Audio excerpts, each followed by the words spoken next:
Good morning and welcome to our Career Tech Talk. We're happy to have everybody who's joined us today. We're going to talk a little bit about NOCTI. You know, that's one of my favorite topics and some of the requirements this year.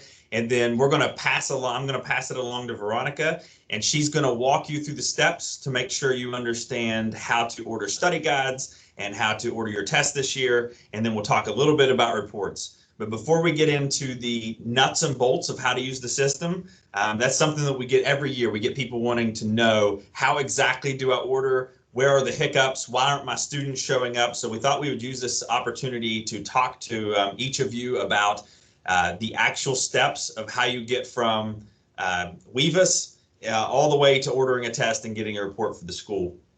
So first off, I'd like to start with the timeline. As you probably all already know, the timeline is you have to order by June 1st. You have to have tested by June 1st. So all tests really need to be completed on the last day of May or any time before that. So it can be done however you see fit at your school. It can be one time, it can be the whole school at a time, it can be one student at a time. You can mix classes. Just remember that the teacher of the class on record cannot actually administer the test. They have to flip classes, or somebody totally separate has to administer that test. Secondly, is this year is different because of COVID. As you know, last year there was a waiver on who had to take the NOCTI assessment, and that was because of COVID, and you know, we were kind of hit out of the blind side trying to figure out who actually has to take the test, so we waived the test altogether. This year, and we've sent out a lot of stuff about this already, so you're probably familiar, but I wanted to once again take this time to reiterate the requirements for this year. So if you have a student that is going to be a completer this year, and as a program of study completer, that means I'm going to count them as a welding completer or a carpentry completer, whatever that is, then they are required to fulfill the same requirements as it has been historically, which is participate in the NOCTI and have a credit for each of the appropriate courses within that program of study. That's what makes a student an actual program of study completer this year. The offshoot to that is we understand that schools need flexibility, and we understand that there are some students that have never stepped foot in the school. And we understand that there are students that haven't had the hands-on aspects that you might not feel comfortable at your school as counting them as a welding completer, because you're not sure they can even safely hold the welding rod. And in those particular cases, there is the option for the virtual CTE completer. That particular completer can be notified within the snapshot screen by checking the button virtual completer. If you do that, the snapshot screen will notice that that button is clicked, and that student is not required to take the NOCTI assessment. They will only look at the 4 credits. I will warn you that if you use that with your students, though, they will no longer be a welding completer. So let's pretend we have a school with 20 students and they're all in my welding class, and it says my CTE completers at my school. We do welding, but I've checked the virtual completer. I will have 0 welding completers and 20 virtual CTE completers. So for accountability purposes, they will count as completers, but we want to make sure that the field understands we are not going to use these NOCTI assessments this year as an accountability driver to slap schools on the wrist or to look at how well or poorly a school or a student is doing, because there are a lot of things in play that we just want you to be able to utilize the NOCTI test to help your programs, to help your school. We know the stress that you're under and how hard it is just to get through the regular day and have your students show up for school. So we don't want to add another stressor, but we do want to let you know that there are some tools and accessibility things that we are going to release next year for reporting purposes, that if you don't utilize NOCTI, then all of those reports and things, you won't be able to utilize those either, because a lot of them are driven from the NOCTI system. So the big point I want to drive home is that whatever the test results are, we aren't going to use those for accountability purposes. It will just be for participation of who participates, and to be able to use them in some of the reporting tools to help your school, to help your teachers make sure that they're meeting the standards that need to be met within the test. So without further ado, I'm going to pass the attention here over to Veronica, and she is going to walk you through step by step from day 1 in the NOCTI system all the way till day June 1st, where you can actually get your reports for your teachers and those types of things.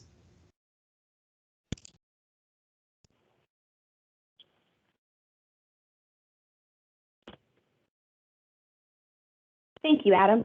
So we're starting off with the NOCTI web page screen, and we wanted to point out that you'll notice there's a little bit of a different branding style. NOCTI went through a new branding of their web page, so you'll notice there's some differences in the layouts and coloring just slightly, but the functionality is all still the same. So on this screen, you're going to notice that it lists the customized programs that they have for the Department of Education, and then it does the different login sites that you can do. Client service centers being those for the site coordinator, company resource center, that is for your instructors, and then the online administrative system is for students, and then the BNI review is the location where you take the review survey, but only administrators and instructors have a username and password for that. So at the beginning of every school year, around July 1, NOCTI wipes out all their data and backs it up. So it resets all the usernames and passwords for anyone who currently has an account in their system. So the first thing you're going to have to do if you've never been in the system or you haven't been in it since last year or it's July 1, you're going to have to request a new password or request my password. And once you do that, you'll be given a temporary password to use, and then you can actually log into your account and change your password. Once you log into the Client Services Center, you have the ability to review the resources, ordering, manage your students, your teachers, your companies, your classes, check out your reports and certifications, and then there's some contact information and some general information about testing windows right here as well. So at the beginning of every year, whether you have students enrolled or not, or you're just starting the process, you can start off by managing your instructors. So instructors are not removed from the system every year when they back up the data, but students are, and so aren't your companies. So you can actually go in at any time during the year, whether it's after July 1, the beginning of the school year, or January when you're getting ready to test, you can go in and manage your instructors. Here you can activate, enroll, or add an instructor, or if you have somebody who's no longer working for you, then you can mark them as inactive. You can also retrieve their password from the Manage Instructor site in case they forgot it or they don't know how to do the request the password piece. Once you've got all of your instructors in place, you can set up your companies and assign your instructors to those companies so that you can start enrolling students. Your companies are designed to be reflective of the classes that you are currently hosting. So if you have two welding classes, then you have an AM and a PM, then you're going to want to put those in as an AM class and a PM class.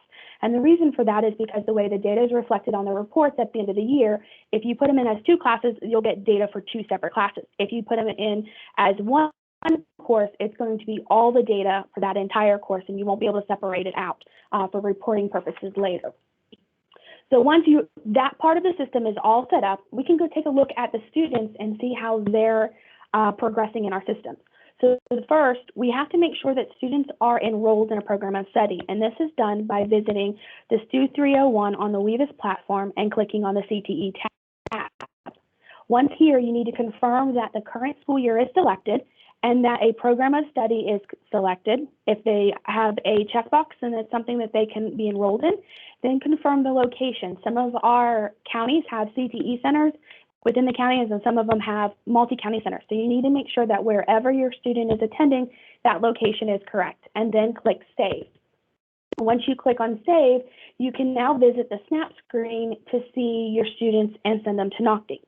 So on the Snap screen, there's a few things that we want to point out, and that is if you scroll over to the student name, it will be a blue hyperlink, and that will give you a snapshot of the student currently in the system, such as their IEP and their transcripts. If you go to the middle section where it says completer, you can identify those students as completers. And then in the third section under technical assessments, you can send them to NOCTI. Also note that there's a section for text-to-speech and extended time. And what that does is that populates from their current IEP, and that data is sent to NOCTI when you click the Send to NOCTI button. So once your students are all marked as completer and sent to NOCTI, you're going to scroll to the bottom of your page and click Save.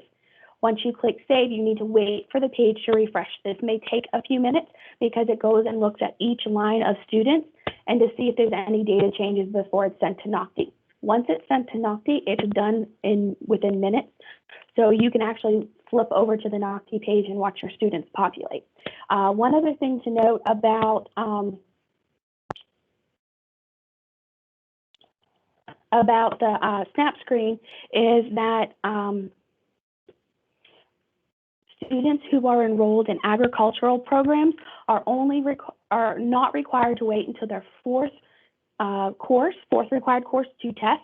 They can test after the second 2 courses. Your other programs of studies are required to wait until after they've completed or are at the end of the enrollment for those 4 courses. So once you hit save, you can go right over into the Manage Students in the NOCTI platform, and you can confirm that all your students have populated in and that they're all there. And then you can also check if there's a student that's not there, double check to make sure they're not accidentally marked as inactive. And if they are, give us a call and we'll work on getting this fixed and find out why they're marked inactive. So students have populated into your NOCTI platform. It's time to enroll them in a company. The easiest way to do this is to go to Manage Companies and then click on each company or classroom that you are working on and click on View Link, and it will give you a checkbox that will let you check each student that you want to enroll in that course or in that program. And once they've been enrolled in that program or that class company, you have the ability to start ordering. So all the ordering is contained in one section of NOCTI, and this is where you can get your benchmarks, your audits, and your study guides. And so we're going to start off with talking about your about study guides, since those are things that you can access right now. So we're going to click on study guides, and it's going to open up to the Issue the Study Guides webpage.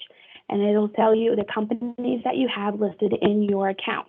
You'll click on the company, and then on the far right side, it'll pull up all the students that are available to order study guides. If at any point during that you have a student who already has a check mark and it's grayed out, that means a study guide has already been ordered for them and you cannot reorder a study guide for them.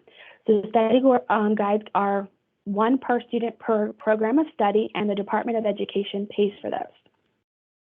Once you've identified the students that you want to order study guides for, click Checkout. It's going to ask you to review the summary of your order, and you're going to submit and complete the order. It takes approximately 2 business days for the information to populate into the account for the login and the passwords. Now, digital study guides are slightly different because the username and passwords, which are known as tokens and pins, are populated to the teacher or instructor account. So the instructor will actually log into their account, go to Manage Companies and Students, select the company that they want to retrieve the pins for, the tokens and pins for, and then on the far right side of the screen, click Access Digital Study Guides, and will open up to the NOCTI dashboard. On the dashboard, there's a section for roster setup, and they can print off the user pins, the user tokens and pins for their students. So the next thing we're going to talk about is ordering your assessments. So before we start, there's a few things I want to tell you about our different assessments. So benchmarks are identified as our pre-test, and audits are our post-test. Benchmarks are taken the first part of the year, and they usually start around the beginning of school, and they end the 1st of December. And you can order a benchmark anytime in that time frame as long as they're finished being taken by December 1st. Now, for the purpose of our presentation today, you'll notice that they're all screenshots of benchmarks, but it's the same process for audits. Audits are available from the beginning of school until June 1 and must be taken before June 1. Benchmarks are not required. Audits are required. Both are paid for by the Department of Education. Again, you can order an audit and a benchmark for per student per program of study. The process for ordering a benchmark and audit is very similar to ordering the study guides. You're going to go to this and select which assessment you want. It's going to open to issue that assessment, and you're going to select your company. If you haven't already identified the number of sessions in which you're going to test, you'll need to do that as well. And then it opens up a dialog box on the far right where you can select which students you want to order assessments for. And you'll notice in this particular screenshot that 2 previous students, and these are just sample students that were set up for us to play and take screenshots with. These 2 students already had assessments that were ordered for them, so I can't order assessments for them now, but I can order assessments for the other 4 students. And just like the digital study guides, you're going to select the students, click checkout, confirm the summary of your checkout order, and then hit OK. And again, it takes approximately 2 days for the login information to populate. Now, unlike study guides, this actually populates to the site coordinator's account, and they'll go into access that by going to Manage Benchmarks and Audits, and then they're going to select which assessment they want, click on the benchmark title or the assessment title, and you can either print from this screen or you can click on secondary and go directly into viewing each student's username and password. Now, you can also go in there to confirm that any testing accommodations have been populated to that student's account. And next, we have about how those assessments and that report data populates into the reports. Adam?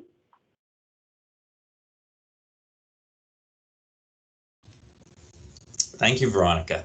So one of the things to recap some that Veronica said is that one of the things that we have a lot of calls about, and the primary issue that we get called about is the transfer data between Weavis and Snap. Like she showed you, everything starts over, Weavis, Snap, and NOCTI, but everything starts in Weavis.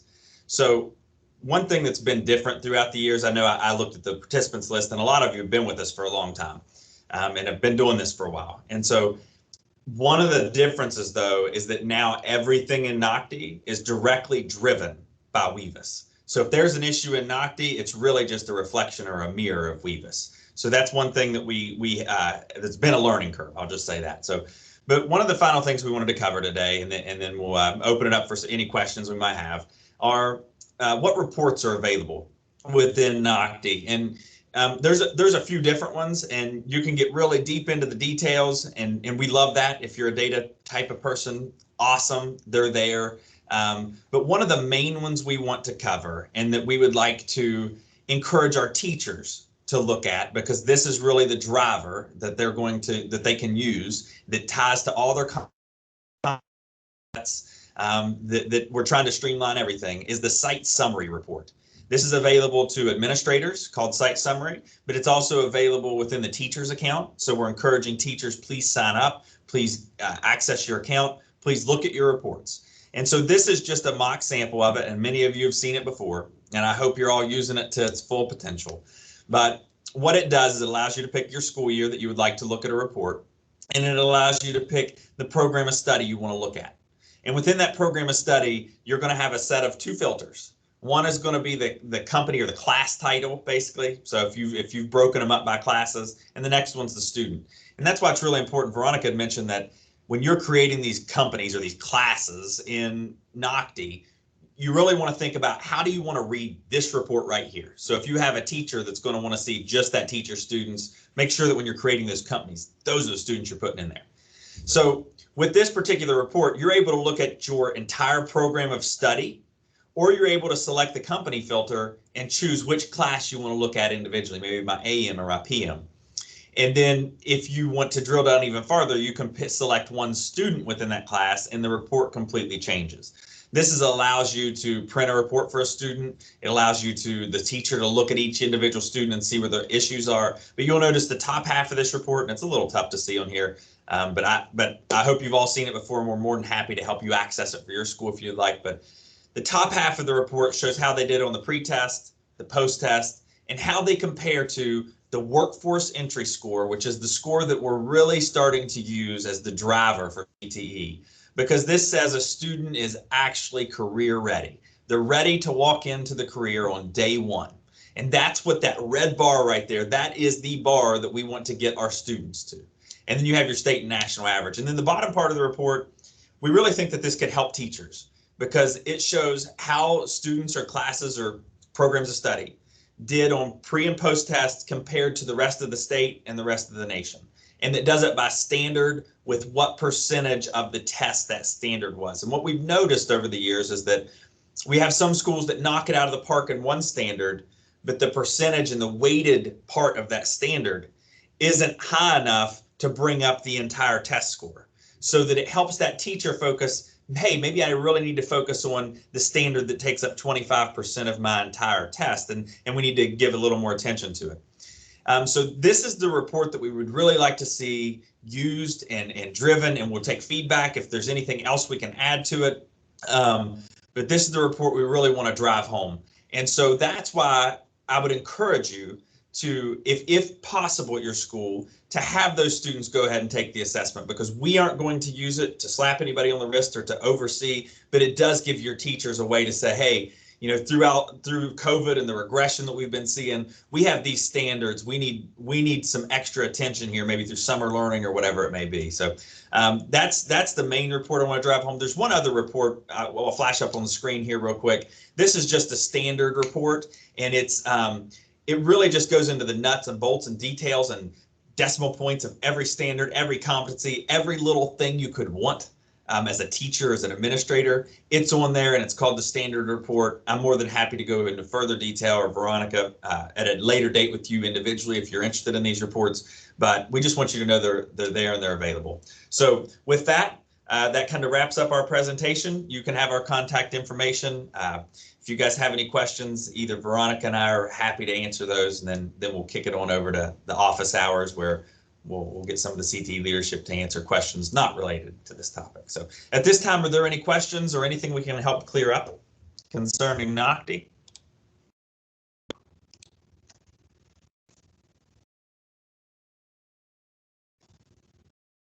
Excellent. The state does pay